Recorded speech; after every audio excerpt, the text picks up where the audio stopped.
మా స్కూల్ మాకు కావాలని స్కూల్ వద్ద ధర్నా నిర్వహిస్తున్న తల్లిదండ్రులు. కడప జిల్లా అట్లూరు మండలం ఎస్ వెంకటాపురం రంగంపల్లి కాలనీలోని మండల పరిషత్ ప్రాథమిక పాఠశాలలో 3, 4, 5వ తరగతులు చదువుతున్న విద్యార్థులను ఎస్ వెంకటాపురం పాఠశాలకు బదిలీ చేశారు. మా పిల్లలు మా స్కూల్లోనే చదవాలని తల్లిదండ్రులు ఆవేదన వ్యక్తం చేస్తున్నారు. ఎలాంటి స్కూల్ కమిటీలు జరగకుండా ఇష్టానుసారంగా అట్లూరు మండలం విద్యాశాఖ అధికారులు ఉన్నారు. జిల్లా కలెక్టర్ చొరవ తీసుకుని 1వ తరగతి నుండి 5వ తరగతి వరకు మా స్కూల్లోనే కొనసాగించాలని చిన్నేపల్లి గ్రామస్తులు అధికారులను వేడుకుంటున్నారు. మోడల్ స్కూల్ అని చెప్పి ఎలాంటి వసతులు లేని చోటుకి మా పిల్లల్ని పంపించలేము. జిల్లా అధికారులతో తీసుకొని మా స్కూల్ మాకు ఇక్కడే పెట్టించండి, మాకు న్యాయం చేయండి. ఎస్ వెంకటాపురం స్కూల్లో ఆయా పొద్దున్న చేస్తుంది, సాయంత్రం మధ్యాహ్నం వరకు రాదు. అన్నం తినేతాయనా, అన్నం తినేయడం అన్నే, పడుకోవడం అన్నే. 50 మంది పిల్లలు ఉంటే 5 మంది టీచర్లకి ఒక రూమ్ అంతా దొరుకుతాయా? మిగతా పిల్లలంతా ఏడుంటారు. పక్కన కంపలేక పోతాండే, బాత్రూమ్ పోవాలన్నా బాత్రూమ్ సరిగ్గా లేకపోయా. వాళ్ళు ఎక్కడుంటారని అందరినీ ఎందుకు పంపించాలి అక్కడికి? ఈ ఊరు ఇంత ఊరు పెట్టుకొని మేము ఎందుకు పోతేసుకోవాలా? స్కూల్ మాకు 5 వరకు కావాలని మేము కోరుకుంటాము. అందరితో అదే మాట ఏమనగా అట్లూరు మండలం కుమ్మగిరి పంచాయతీ చెన్నేపల్లి గ్రామం నుంచి మేము మాట్లాడుతున్నాం సార్. మా పిల్లలు 1st క్లాస్ నుంచి 5th క్లాస్ వరకు ఎంపీపీ స్కూల్లో మా విలేజ్ లోనే చదువుతున్నారు. కావున ఈ హాలిడేస్ కి ఎస్ వెంకటాపురంలో 3rd క్లాస్ నుంచి 4th క్లాస్ 5th క్లాస్ కి అక్కడ మా అనుమతి లేని మా పిల్లల్ని అక్కడ జాయిన్ చేసేసారు. మేము ఏ సంతకాలు పెట్టలేదు, ఏం చేయలేదు. మా అనుమతి లేకుండానే అక్కడ చేశారు. ఇప్పుడు మేము వెళ్ళి అడుగుతుంటే మీరు ఇక్కడే ఉండాలి అని చెప్పేసి అంటున్నారు సార్. మా పిల్లల్ని మేము అక్కడికే పంపించాము 3 డేస్. ఇంతవరకు వాళ్ళకి ఏమి ప్లేయర్ కానీ క్రమశిక్షణ కానీ ఏది లేదు సార్. మాకు అక్కడ ఇష్టం లేదు, మా టీసీ మాకు ఇవ్వండి అంటే మేము ఇవ్వము, మీ అనుమతితోనే ఇక్కడ వచ్చామంటున్నారు. మేము సంతకాలు పెట్టండి, మా టీసీలు ఎందుకు వెళ్ళాయి అక్కడికి? మాకు అక్కడ స్కూల్ వద్దు సార్, మా స్కూల్ మాకే కావాలి. మా విలేజ్ లోనే 1st class to 5th class వరకు మా విలేజ్ లోనే మాకు కావాలి సార్. దయచేసి మా అర్జీని తీసుకొని మా విలేజ్ లోనే మాకు అన్ని వసతులు ఉండేటట్టు చూడండి సార్. ఇంతటితో ఇంతే సార్ కోరుకుంటున్నాను. మాకు వసతులు అన్ని ఇక్కడ బాగుంటాయి. శంకాపురంలో చెన్నేపల్లి ఊర్లో అన్ని వసతులు బాగుంటాయి. శంకాపురం స్కూల్లో వసతి లేదు, బాత్రూమ్ లేదు, పిల్లలకు రక్షణ లేదు, రంగుల తొడ్లు మాదిరి ఉంది. ఈ పక్క తార్ రోడ్డు, ఈ పక్క బైపాస్ మాదిరిగా ఈ పక్క పిల్లల మధ్యలో ఉన్నారు. మా పిల్లలకు అక్కడ సేఫ్టీ లేదు. మేము ఒప్పదలుచుకోవాలన్న మా పిల్లలకి ఎన్నో ప్రమాదం జరుగుతాయి. మా పిల్లలు ఎవరు తీసుకొని పోతే మాకెవరు జవాబు చెప్తారు? గవర్నమెంట్ చెప్తారు. ఏం చెప్తారు గవర్నమెంట్? అయిపోయి నాకు ఏం చెప్తారు గవర్నమెంట్? మా పిల్లలు మా ఊర్లోనే చదువుకోవాలా? మా స్కూల్ మా ఊర్లోనే 1 నుంచి 5 వరకు ఉండాలని మేము ఉపాధ్యాయులకు అడిగితే టీసీ ఇస్తారంటే మేము టీసీ అన్నారు.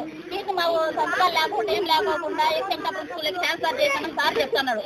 సార్ని అక్కడ అడిగితే మాకు తెలియదు, మీరు సంతకాలు పెట్టినట్టు మేము తీసుకున్నాము, ఇప్పుడు ఎట్లా ఇమ్మంటారు అని అంటారు. మేమైతే సంతకాలు పెట్టలేదు తల్లిదండ్రులము. మా స్కూల్ మాకు ఇక్కడే కావాలని 1, 2, 3, 4, 5 తరగతి ఇక్కడే మా పిల్లలు మా ఊళ్ళో చదువుకోవాలి. మేము ఉపాధి చేసుకొని బతుకోవాలము. ఉదయం పోతే మళ్ళీ నైట్ వరకు మేము ఇంటికి రాలేము. 8కి వచ్చాము. మా పిల్లలకు ఎవరు బాధ్యత? అక్కడ స్కూల్ పంపించే మధ్యలో ఏమైనా అయితే మేము ఏమని అడగాలి? అందుకు మా ఊర్లో మా స్కూల్ కావాలి సార్. మేము అందుకు అడుగుతాము, అందుకు ఈ ధర్నా చేస్తాను. మా పిల్లలు అందరూ దయచేసి మా స్కూల్ మా ఊర్లోనే ఉండాలని మేము కోరుతున్నాము. ఈ ఏ ఊరు గురించి తప్పుగా కాదు, మా పిల్లల జీవితం కోసం మేము అడుగుతున్నాము. ఉపాధి మాకు పని చేసుకుంటేనే బతకాలి, లేకపోతే మాకు లేదు. మేము గవర్నమెంట్ ఎంప్లాయీలు కాదు, చదువుకొని విదేశాలు పంపించడానికి పూటకు గడుపుకొని పని చేసుకుని బతికే కూలీలము. మా పిల్లలు దయచేసి 1, 2, 3, 4, 5 ఎగ్జాంపురంలో లేకోకుండా మా ఊర్లోనే మాకు వసతి కల్పించాలని, చెన్నేపల్లిలోనే స్కూల్ ఉండాలని మా ఊర్లోనే మేము కోరుతున్నాము. తప్పుగా అయితే కాదు. దయచేసి మా కలెక్టర్ గా సార్ మీకు అడుగుతున్నాం సార్, మా పిల్లల్ని ఇక్కడికే ఉపాధి మాకు చేయండి సార్. 1, 2, 3, 4, 5 ఇక్కడే చదవాలని మేము కోరుతున్నాం సార్. ఇది తప్పుగా కాదు. మా పిల్లలకు మాకు జీవనాధారం లేక మేము పనిలోకి పోతున్నాం కాబట్టి మా పిల్లలకి ఏమైనా ఆపద జరుగుతుంది. అక్కడైతే ఏమి వసతులు లేవు, ఒక బాత్రూమ్ లేవు, ఒకటి ఏం వసతి లేదు, ఆయమ్మ ఉండదు, పిల్లలు సరిగా లేరు. మేము పోతే పిల్లలు ఆటలాడుకుంటారు. ఉపాధి 5 మంది సార్లు మేడాలు ఉంటే ఏం ఉపాధి ఇస్తాను సార్? ఈ పొద్దుటికి 1 వారం అయింది, ప్లేర్ చేయలేదు అక్కడ. మా పిల్లలకి ఏం క్రమశిక్షణ ఇస్తాను గవర్నమెంట్ స్కూళ్ళల్లో? దయచేసి మా స్కూల్ మా ఊళ్ళోనే ఉండాలని మేము కోరుతున్నాం కలెక్టర్ సార్. పిల్లల తల్లిదండ్రులు మీరంతా ఎందుకు సార్ ధర్నా చేస్తాను ఇక్కడ? ఏమియా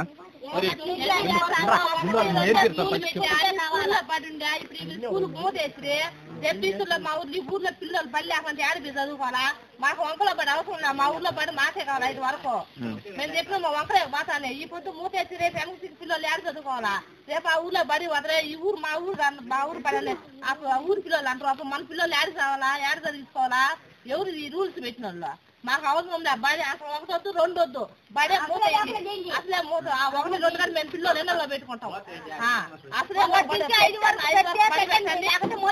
మూత వేయండి బడి అవసరం లే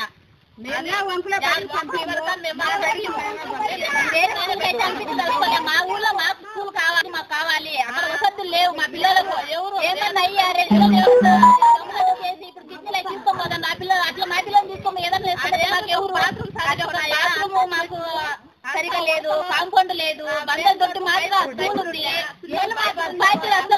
కాలేదు వెంకటాపురం స్కూలు అక్కడ ఏ వసతి లేవు టీచర్స్ అసలు ఉపాధ్యులు అసలు పట్టించుకోలేదు మధ్యాహ్నం భోజనం ఆయమ్మ ఉండదు పిల్లలు తార్ రోడ్డు ఉంది ఆటోలు పోతాయి అది తార్ రోడ్డు అక్కడ ప్రతి ఒక్కటి వెహికల్ పోతుంది మా పిల్లలకి ఏమన్నా జరిగితే గవర్నమెంట్ సాయం చేస్తుంది పిల్లలకి ఏమన్నా జరిగితే మా పిల్లలు మాకు తెచ్చిస్తారా ఆ స్కూల్ మాకు వద్దు సార్ మా ఊర్లో మా పిల్లలకి మాకు కావాలా మాకు అందుబాటు ఉండాలా అందులో టీసీ మేము సంతకం చేయలేదు మేము సంతకం చేయకపోయినా అక్కడ టీసీ సార్ మార్చిండు